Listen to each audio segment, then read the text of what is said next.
You are now in the Backcourt episode 4 with Lucas Kaplan. That is me, writer for NetsDaily, maker of Nets film focused videos for the Brooklyn Nets. And as always, joining me is Sarah Kustok, who you surely hear when you are watching Nets games on Yes Network and a bevy of other places. Sarah, how are you doing? I'm amazing, Lucas. We just got back from a solid road trip. Despite, I know we're going to get into it, despite it being 1-2, there was so much positive to take from it. It felt like it very easily could have been 3-0, but overall, it was such great progress forward that I'm excited we get to talk about it.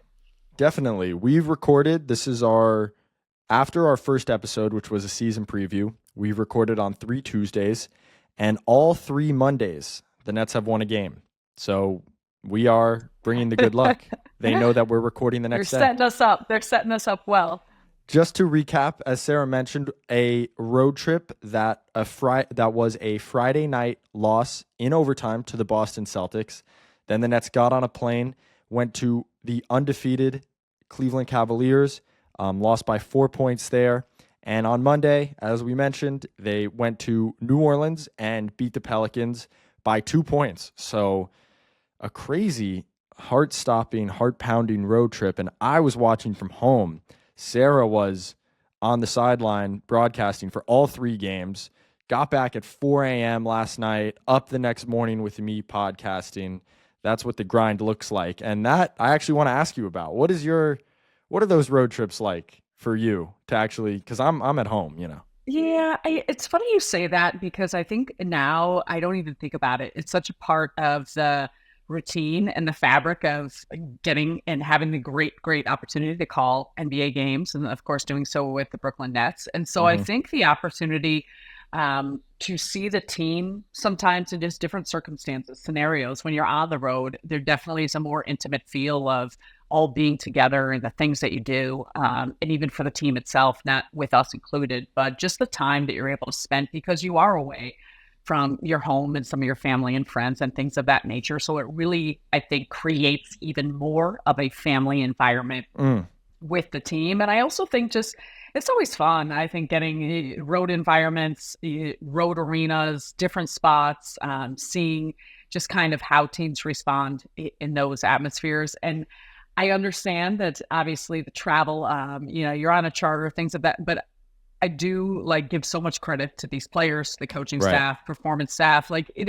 You still, when you're getting in on, a very late night at Boston, Cleveland back to back, the amount of hour you're getting in at 2-3 a.m. in the morning, what that looks like, the turnaround time. And some of it is physical, but also I think just even mental, and that mental turnaround of re-engaging, and especially with such a tough loss at Boston in overtime. To then come back and perform the way they did against Cleveland. And I know in many cases you love to have that opportunity right away, but overall, I say this a lot, but I have so much respect for everyone top to bottom with what that looks like throughout the course of an NBA schedule.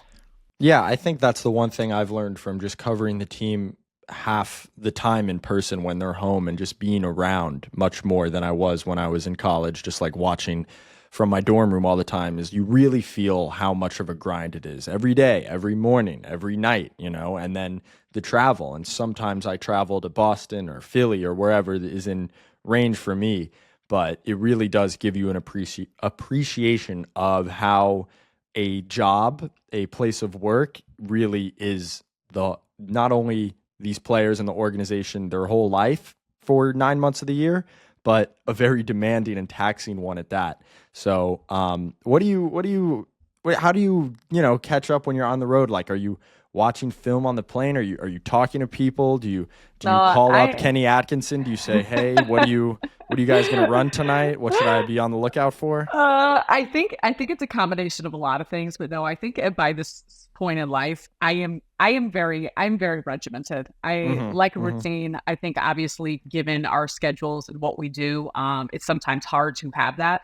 So for me, there are certain non-negotiables that I've created that help me streamline exactly how I go about things. And so, especially on the road, I probably could say I do this at home in New York, but on the road, like I run every morning. And Nice. now I've been to so many different NBA cities. Like I have my run routes. It's actually like Oh, nice. it's very like soul refreshing for me because it's, you go to these different spots and it doesn't matter the city. And I just like to be outside. I like to feel the ground, feel the place, feel that Nice. energy. But I run it every morning, do a little work, go to shoot around.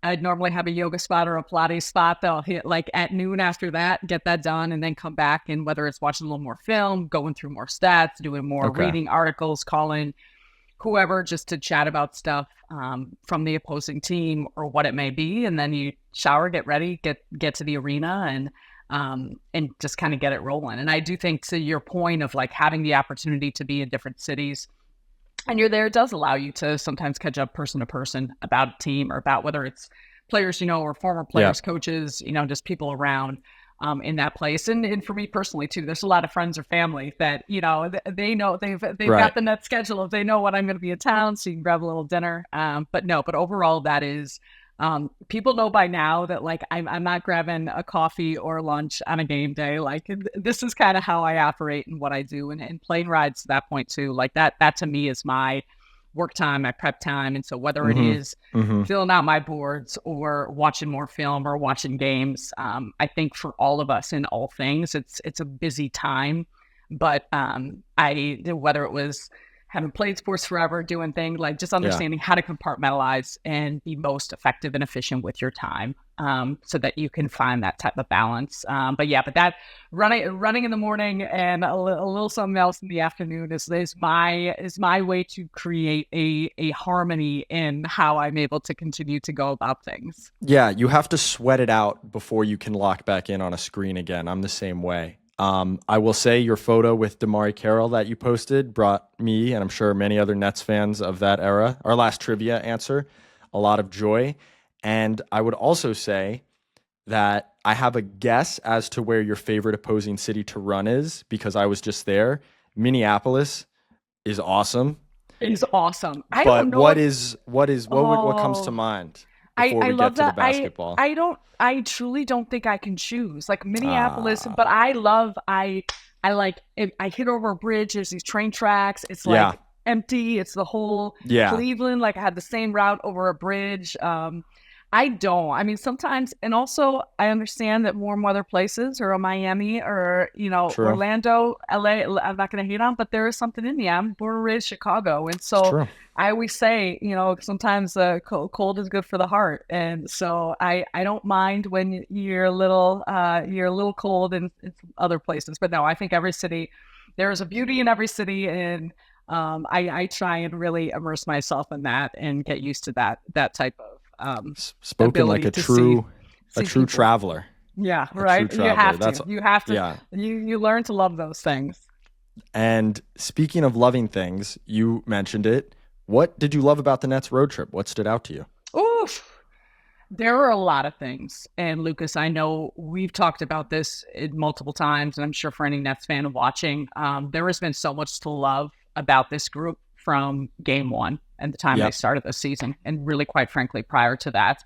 But this road trip in particular, I think you continue to see the versatility of no matter who's playing, who's in or who's out, the style of play they're playing against, they will always rise to the level of competition and do so in a way that everyone has a clear, organized, and sense of purpose and understanding of what they're trying to accomplish in terms of Definitely. the game plan.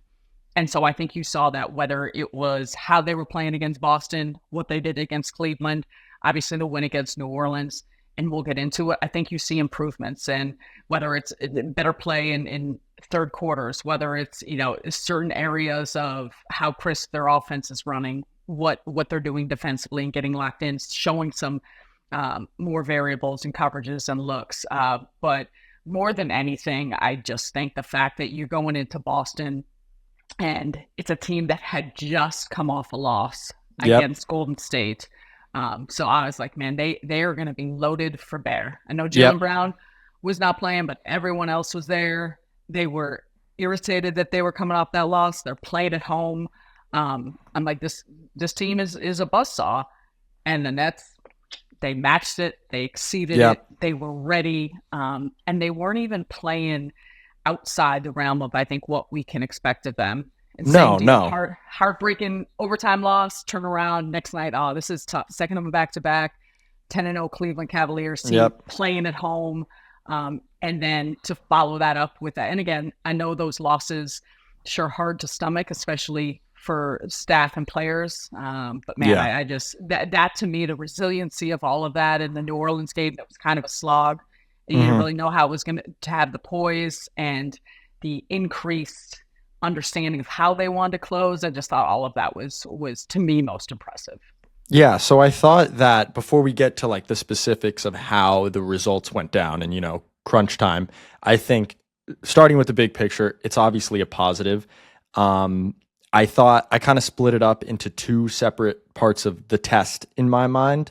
Like, obviously the road back-to-back Boston, Cleveland is a huge test just because you're playing two great teams and you're on the road, right? And then especially after you lose both games in that fashion, the next part of the test is you got to finish the road trip. Last game of a road trip, always tough. In New Orleans, it's a team that is missing a lot of key guys, but you know that those role players, those fringe rotation guys that don't always get a chance are going to play their butts off. And that's a great mental test. That is the other part of being a good NBA team. You know, now we're all human. You're going to let your guard down a little bit. How can you fight against that? How can you summon the energy, you know, to pull out a win? And you mentioned it was a slog. It was probably the worst played game of the three in terms of from beginning to end. Would you agree? I would agree. It reminded me a little of the Detroit game. Right. And I want to throw this at you. They allowed an offensive rebound, Trey Jamison, put back dunk with 10 minutes left. From that moment on, that was the Pelicans' 13th offensive rebound of the game. From that moment on, the last 10 minutes of the game, the Nets did not allow one more until Brandon Boston missed like that lefty tip in before the Cam Thomas three. But they really were not playing well, kind of getting outworked, down 7 after that dunk. And then the last 10 minutes, they grabbed 6 offensive boards of their own. They lock in. I don't know how else to put it. They really locked in. Was that the difference in the game, really, to you? That's growth. Yeah. I mean, that was, and even towards the end, when you relook at the last couple of possessions for New Orleans with Brandon Ingram having an opportunity. I mean, there was 2 possessions that Zaire Williams was tremendous on him. There was help with Cam Tom. Like, they're New Orleans, and I think all of those cases, the Nets were maybe up 2 and all, but they only needed 2 to send this to OT again. They're at home. You have a player that was an all-star, that's been the go-to guy, and they had their chances. So yeah, to me, it was just that type of composure and collective change in how they were able to finish things off. And particularly, I mean, Cam Thomas, huge shot, but defensively, like it was those defensive stops and just kind of got to get out knowing last game of a road trip and you haven't been playing your best game. No, but that you have to win when you don't play your best, you know, and they shot very well from 3 yesterday in New Orleans. They did not shoot that well from 3 in Boston and Cleveland. And it's like, you make a couple of those jumpers, you might win one or both of those games.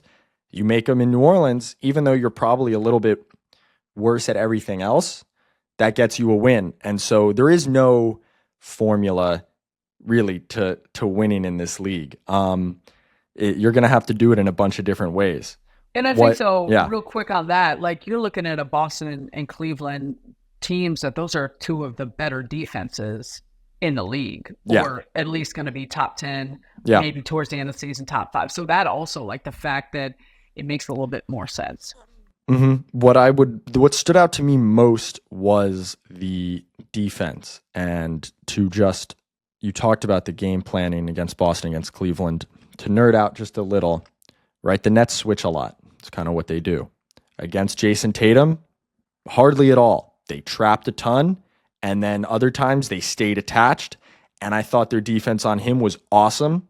He ended up with 35. I know he got like 10 fast break points off turnovers in the third quarter, separate issue. But I thought, and he got a couple open threes in the first half off swing. But I thought when he had the ball, it was an awesome game plan, executed tremendously. Next night, Donovan Mitchell, same thing. He hit some early threes. They started trapping and rotating. I thought it was awesome. Brandon Ingram, this is the guy that cannot beat you with a depleted Pelicans team. They don't really trap a ton in the first half. Brandon Ingram takes 19 shots in the first half to get 22 points. You live with it, whatever. Second half, he takes 3 shots. He doesn't hit a field goal.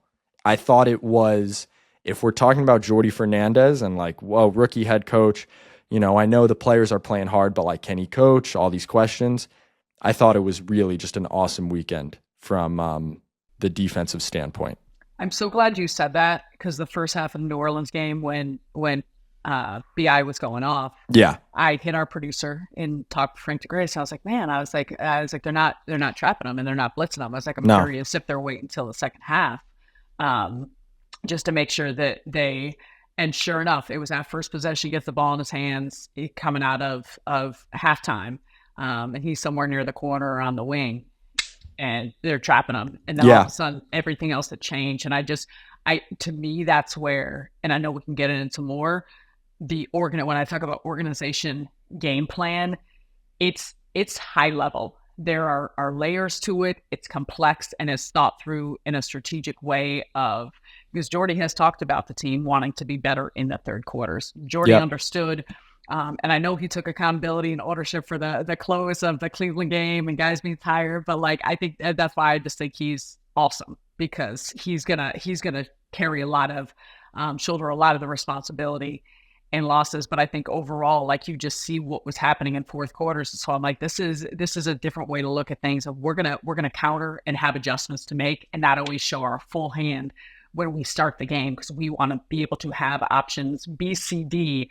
of what things look like at this point. Definitely. And like, even, you can say the Pelicans didn't shoot that well from 3, but like a lot of those threes, like it's Javonte Green above the break for the lead in the clutch. That's not exactly like, that's a look you're probably okay. You're living with. Absolutely. And it's all part, you can't just look at the, the stat sheet at the end of the game. Yeah. Yeah. And I think that's very much, but I do think just the one thing, to me, the biggest takeaway, and you mentioned it, like just trying, how can they eliminate the turnovers? Because so much of what happens on the other end is some turnovers. Because I think they have quality shot selection. Like, I do think for the most part, I know there's moments, but I think sometimes shot selection can put pressure on your defense and put you in a vulnerable way if teams are able to get run out of you because shots. But I think more than anything, their half-court defense has been really, really solid. It's just they put themselves in the spot sometimes with those miscues. Right. I mean, you can look at Boston, and they scored a lot of points in the second half, but I didn't really feel like Brooklyn's half-court defense got worse. I just felt like they gave up like 5 or 6 turnovers that led to transition layups, and that got Jason Tatum kind of going. And that's not something you can just look at the defense for. It really started on the other end. One other thing I want to say, and I know we got to keep it moving. Please. And it's not always perfect, but take a look at the free throw attempts by the opponent these last 3 games. That was a huge issue early on in this season. And again, a lot of it was, and I think there's going to be a feel-out process with officiating, all of that physical play that they want to play with, and they have it pressure and getting into bodies. But the fact that the Pelicans 12 free throw attempts, the Celtics 19 free throw attempts, the Cavs 19 free throw attempts. I mean, we were looking at much more inflated numbers than that. So I think that in itself shows signs of improvement of just how they've been playing on that end while still being able to maintain a level of physicality. Definitely. They are physical, and yet they are not. I mean, that's really all there is to it. I think they're swarming. There's some of the swarm, the collapsing the paint in like Boston. Sometimes Cleveland. It's just like it's awesome. I get chills. Like, I'm like, that is beautiful. Just and beautiful. The bench was going crazy in Cleveland during that run. Like every stop, if you felt it. That's the other thing I'm going to say about often being at the arenas or being there, sitting there, is the synergy and the connectivity between the bench and the 5 on the floor, whoever it is. And I would include the coaching staff. it is absolutely tremendous. The enthusiasm, the energy, how much they're interacting, that matters. And it doesn't just matter in closing times or in big games or big moments. You see it consistently through the whole game.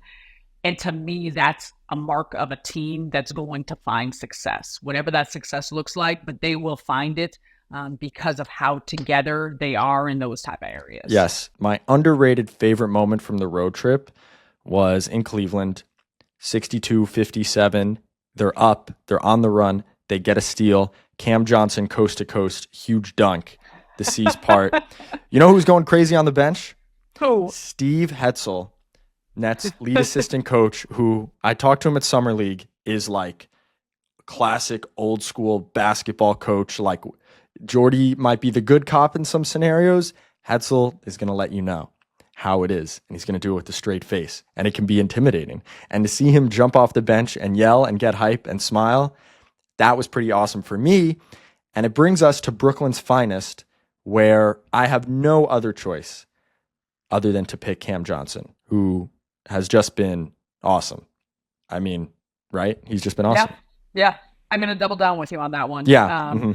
Because I think, too, you could look at saying the three-point shooting, absolutely. The assist to turnover or lack of turnovers, but just the number of assists and playmaking. He, to me, is the most visible if you just watch on film, if you had watched him through the course of last year. And part of his role and expectation last year, too, was to create more, play make more, and play off the dribble if he gets run off the three-point line. And you could see the work in progress, the evolution that he's made from the offseason and now, how comfortable he is, how much he's getting into the teeth of the defense and able to be poised, make plays. He's patient at the end of his dribble. If he's finding, he's got some different moves in his bag to finish around the basket. Once defenders kind of move off of him, think he's going to pass. There is so much growth to his game in that area that I am immensely impressed. And I say it, and I'll say it till I'm blue in the face. Like he is a pro's pro. He is a tremendous locker room guy, shows up, does his job. Anything you ask of him, you could see it. You could see it how he treats his teammates, the coaching staff. Like, you want to talk about someone that you want in your locker room and you want around a team. That is the epitome of who he is. This is and it's a perfect, you can see how all of that is manifested if you just track his Nets career. He gets traded to the Nets 2 trade deadlines ago, plays pretty well, has a great playoff series against the Sixers where he dunks on Embiid like 2 or 3 times. Kind of the only one really attacking Embiid in the paint. Next year, you say he gets a contract. He says next year, we want him to create more, whatever. He has like 6 or 7, it felt like, lower body injuries that were not needed surgery or season ending, but just constantly, every time he'd get in a rhythm. Sure, nagging at him. Yeah. Just nagging at him. And he just never found that rhythm. And you can say he's disappointed, whatever. Comes back this year. I tweeted this earlier today, highest assist rate on drives in the NBA so far. So when he drives, the highest percentage of his drives to the rim and an assist. He's shooting by far a career high from 2, 63% on by far career high volume because he's dribbling more and he's doing it better than ever before. And as you mentioned, he does not turn the ball over. He just became the first NBA player in history since tracking started to play 7 straight games of at least 30 minutes without a turnover. I mean, you want to talk about like incremental improvements, whatever, this and that. He's been so good. Whenever he puts the ball on the floor, something good happens. And this is a Nets podcast, the praise, whatever, like it's like most improved player type stuff, genuinely, from him, just in terms of that area of his game. So I can't say enough about it. And against Boston, against Cleveland, like he was the guy on offense for stretches of that game. When one of Dennis or Cam Thomas would go to the bench, it was like, Cam Johnson, here's the ball, do something. And he was great. So I had to rant about that because it really is like a striking, shocking almost improvement. I don't want to say shocking. That's a little bit, I don't want to demean, his ability, but I mean, is that like a word that comes to mind for you watching him do this? I just think I don't know what the correct word is, but I just think it's impressive because you can visibly see it play by play. possession by possession, and he was always a very valuable player, but it's just there's a different feel in how he's playing, how he's moving. And I think he might have been my Brooklyn's finest on our first. I picked him early when he wasn't even shooting the three that well, but because you could just tell how he's playing, he had a different level of comfort and confidence. Yeah, and I also, last thing on it, like I just think too defensively, he's making the things that's being asked of him, or maybe not be his strengths, but pressure the ball. How he's using his size, he's in the right spots. He's covering ground. Like there's things too on that end of the floor where he's been really solid. Yeah. And that Cam Johnson, Brooklyn's finest, was a slam dunk, I think, for us this week. That brings us to the next net, right? Who are we looking for over this next set of games? What do we want to see? Not necessarily positive or negative, but who is catching our eye? For me, it's Cam Thomas, because last week we talked about, we started the season so on such a great foot, passing, defense, all of this. I think the next week there was some slippage in a couple areas. I mean, he had a couple 6 of 17 games from the floor. That happens. And then this week, I thought he was great in Boston. And yeah, he made shots, but I thought he was great on defense. Like when he'd have to hedge on Jason Tatum, held his own, more than held his own. I thought he was great making the right decisions in New Orleans. He was not like they were trapping him. They were soft trapping him. He was getting it to the right places. When he had to take shots, he made the game winner, a step back 3 over a center. It was just awesome. And like, that's his superpower, as Jordy Fernandez would say. So I just want to see if that continues. Cause like, it felt like that was like a B plus Cam Thomas week, but he's like so close to the A plus. Like if it all happens in the same game, the defense and the passing and the decision making and the shot making. So I think we're like, could be on the verge of one of those sorts of Cam Thomas weeks. I love it. I'm going to go with Ben Simmons. 10 assists in the first half of New Orleans. I think it's now solidified now that Nick's back and Nick's starting, that he's going to be coming off the bench and he's going to be able to add his strength to that unit of pushing the pace, the passing ability. And also he, especially in the New Orleans game, but I even saw some in Cleveland, there was a little bit of an uptick of some of the shots he was taking, or maybe even the decisiveness of going to the basket and taking some looks. And I know everyone has talked about that, about him being aggressive, looking for a shot ad nauseum, but it felt in New Orleans like it was a more natural take to the basket, a more natural finish. It was good to see him go through, but regardless of going through or not, I felt like overall there was a different comfort and presence by him, and him just understanding and owning and really immersing himself into the role that he can be so valuable to this team. I want to see if that continues to grow. Yeah, I do too. I want to shout out, I do like him coming off the bench just because, I mean, at least in New Orleans, he was playing a lot of minutes with Jalen Wilson, who is a fantastic cutter. Zaire Williams is got to start, but probably is going to come off the bench with when Dorian Finney-Smith returns. Great cutter. Keon Johnson running the floor, dunking. I tweeted this today. That Keon Johnson dunk where Ben leads him, it was an incredible pass, great pass by Ben. Keon Johnson jumps off the right foot outside the restricted area, 2-hand finish, and like it didn't even look that hard. It's like he's off a trampoline. He's every nuts. time. I know. I was like, because I watched it when it happened in the game, and I was like, dunked the ball, had a runway. I watched it again this morning. I'm like, he's like 6'3". That's ridiculous. Yeah, Ben was great. Ben rejuvenated the offense when he checked in. That's how it felt to me last night. Yes. That brings us to trivia.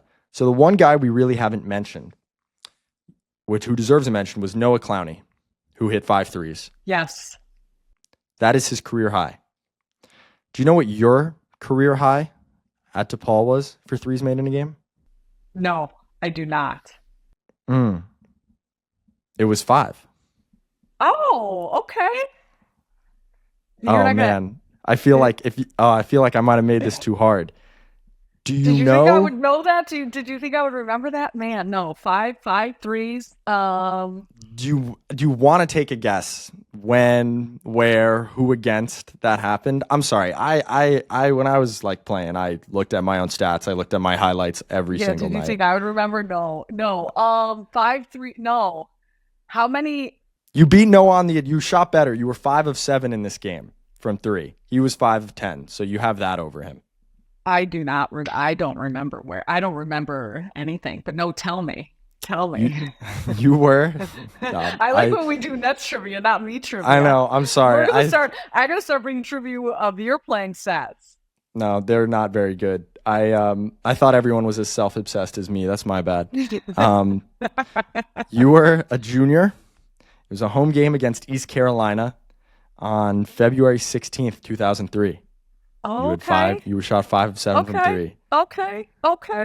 Damn. I will keep it to Nets trivia. I had to try that out. Thanks. I appreciate it. Well, because you're showing me love, but yeah. I feel like that's a true. I was that's trying a true to. Partner. That's a true partner, Lucas. I was trying to show you love. I was trying to bring up Noah Clowney, who we didn't get to, but we didn't. But that's a big to close that out. The way he shot, and I think just what Jordy said afterwards, like, no, it didn't surprise me because I see how he shoots during the game. I think that's a positive sign because there's so many things about Noah that, you get some good, you get some areas that it's okay. Improvement, whether it's turnovers, different things. And then you remind yourself, he's what, 21 years old? 21? Yeah.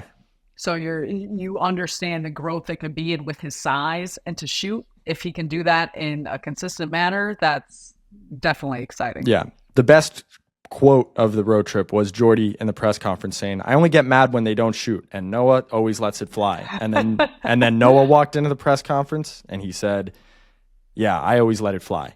I think they're on the same page. Yeah. It's always a good thing. The green light is what you want. Very green for Noah and very green light for us. Now 4 episodes of the Backcourt presented by Ticketmaster under our belts. Nets coming off a very fun, really exciting road trip. All they do is play close games. Sarah, do you have any final words? What do you like? It's been a good start. It's been a good start, and I'll just say I'm excited. This is a big week. I'm excited to see how Boston and they respond again, seeing each other in such a short amount of time together, and then 2 games at the Garden. At the Garden. This is this is going to be a really fun week, and I can't wait till next Tuesday when we get to hash it all out and see how it all turns out. And we will be recapping in-season tournament games, the best time of the year before the playoffs, the courts. I love it. This has been episode 4 of the Backcourt presented by Ticketmaster. Thank you guys for listening. Rate us 5 stars, whatever your platform's mode of feedback is. Tell us how we're doing, and we will see you a week from now. Thank you guys.